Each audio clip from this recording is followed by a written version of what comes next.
Hello, നമുക്കിന്നൊരു കൂട്ടുകറിയുടെ recipe നോക്കിയാലോ? അപ്പോൾ ചൂടായ ഉരുളിയിലേക്ക് എണ്ണ ഒഴിച്ച് കടുക് പൊട്ടിച്ച ശേഷം അതിലേക്ക് മസാലക്കൂട്ടുകളാണ് ഇട്ട് കൊടുക്കുന്നത്. അതിൽ പട്ട, ഗ്രാമ്പൂ, ഏലക്ക, ജാതിപത്രി എന്നിവയൊക്കെ ഉണ്ട്. അതിട്ട് കൊടുത്തതിന് ശേഷം വെളുത്തുള്ളി, ഇഞ്ചി ചതച്ചതാണ് ഇട്ട് കൊടുക്കുന്നത്. വെളുത്തുള്ളി, ഇഞ്ചിയും ചതച്ചത് ഇട്ട് കൊടുത്ത് അതൊന്ന് മൂത്ത് വന്നതിന് ശേഷം ചെറിയ ഉള്ളി ഇട്ട് കൊടുക്കാം. നമുക്കതിലേക്ക് ചെറിയ ഉള്ളി കൂടി ഇട്ട് കൊടുത്തതിന് ശേഷം ഈ ചെറിയ ഉള്ളിയുടെയും വെളുത്തുള്ളിയുടെയൊക്കെ നിറം ഒന്ന് മാറി വരുന്നത് വരെ നമുക്ക് വഴറ്റി കൊടുക്കാം. ഈ വെളുത്തുള്ളിയൊക്കെ മൂത്ത് നന്നായിട്ട് നിറം മാറണം.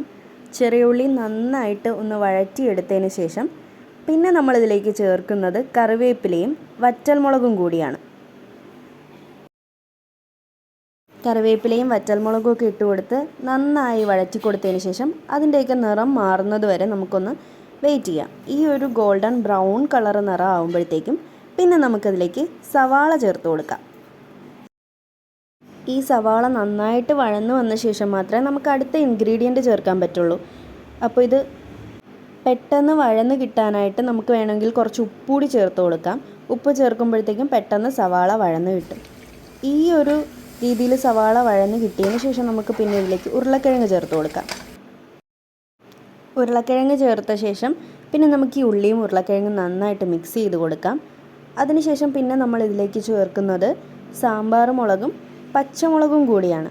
മുളക് ചേർത്ത് അത് നന്നായി വഴറ്റിയ ശേഷം പിന്നെ നമുക്കിതിലേക്ക് പൊടികൾ ചേർക്കാം. ആദ്യം നമ്മൾ മഞ്ഞൾപ്പൊടിയാണ് ചേർക്കുന്നത്. അതിനുശേഷം പിന്നെ മുളക് പൊടി ചേർത്ത് കൊടുക്കുന്നുണ്ട്. മുളക് പൊടി കൂടി ചേർത്തിട്ട് നന്നായിട്ടൊന്ന് മിക്സ് ചെയ്ത് കൊടുക്കാം.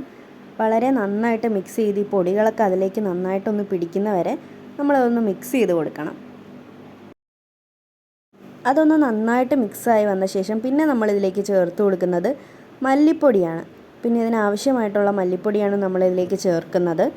മല്ലിപ്പൊടി കൂടി ഇട്ട് കൊടുത്തതിന് ശേഷം വീണ്ടും നമുക്ക് നന്നായിട്ടൊന്ന് മിക്സ് ചെയ്തെടുക്കാം. ഈ പൊടികളെല്ലാം നന്നായിട്ട് മിക്സ് ചെയ്ത് വന്നതിന് ശേഷം പിന്നെ നമ്മളിതിലേക്ക് ചേർക്കുന്നത് ചിക്കൻ മസാലയാണ്. ചിക്കൻ മസാലയും ഇതിനാവശ്യമായിട്ടുള്ള രീതിയിൽ നന്നായിട്ട് ചേർത്ത് കൊടുത്തതിന് ശേഷം വീണ്ടും നമുക്കിതൊന്ന് മിക്സ് ചെയ്തെടുക്കാം. പിന്നെ നമ്മളിതിലേക്ക് ചേർത്ത് കൊടുക്കുന്നത് കറി മസാലയും കുരുമുളക് പൊടിയുമാണ്. ഈ രണ്ട് പൊടികൾ കൂടി ചേർത്തിട്ട് വീണ്ടും നമുക്ക് നന്നായിട്ട് ഇതൊന്ന് മിക്സ് ചെയ്തെടുക്കാം. കുരുമുളക് പൊടിയും ഇതിനാവശ്യമായിട്ടുള്ള രീതിയിലാണ് നമ്മൾ ഇടുന്നത്. അതിനുശേഷം വീണ്ടും നമുക്ക് നന്നായിട്ട് ഒന്ന് മിക്സ് ചെയ്തെടുക്കാം. ഇതുപോലെ പൊടികളൊക്കെ നല്ല മിക്സായി അതിൻ്റെ പച്ചമണമൊക്കെ ഒന്ന് മാറി വരുമ്പോൾ നമുക്കിതിനാവശ്യമായിട്ടുള്ള വെള്ളം ഒഴിച്ചു കൊടുക്കാം. ആവശ്യത്തിനുള്ള വെള്ളം ഒഴിച്ച് ഉരുളക്കിഴങ്ങ് വേവാനായിട്ടുള്ള വെള്ളം വേണം നമ്മൾ ഇതിൻ്റെ അകത്തേക്ക് ഒഴിച്ചു കൊടുക്കാനായിട്ട്. വെള്ളം ഒഴിച്ച് നന്നായിട്ട് വീണ്ടും ഇതൊന്ന് മിക്സ് ചെയ്ത ശേഷം പിന്നെ നമ്മളിതിലേക്ക് ആവശ്യത്തിന് ഉപ്പിട്ട് കുറച്ച് നേരം ഒന്ന് അടച്ച് വെച്ച് വേവിക്കണം. പക്ഷേ ഞാനത് വീഡിയോ എടുക്കാനായിട്ട് വിട്ടുപോയിട്ടുണ്ടായിരുന്നു. പിന്നെ നമ്മളിതിലേക്ക് കുറച്ച് നെയ്യാണ് ഒഴിച്ചു കൊടുക്കുന്നത്. പിന്നെ നമ്മളിതിലേക്ക് അണ്ടിപ്പരിപ്പ് ചേർത്ത് കൊടുക്കുന്നുണ്ട്.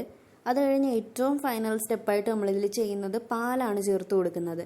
പാലും കൂടി ചേർത്ത് കൊടുത്തതിന് ശേഷം നന്നായിട്ടൊന്ന് മിക്സ് ചെയ്ത് എടുത്തു കഴിഞ്ഞാൽ നമ്മുടെ കൂട്ടുകറി റെഡിയാണ്. നമ്മുടെ തിരുവനന്തപുരം സദ്യ സ്പെഷ്യൽ കൂട്ടുകറിയാണ്.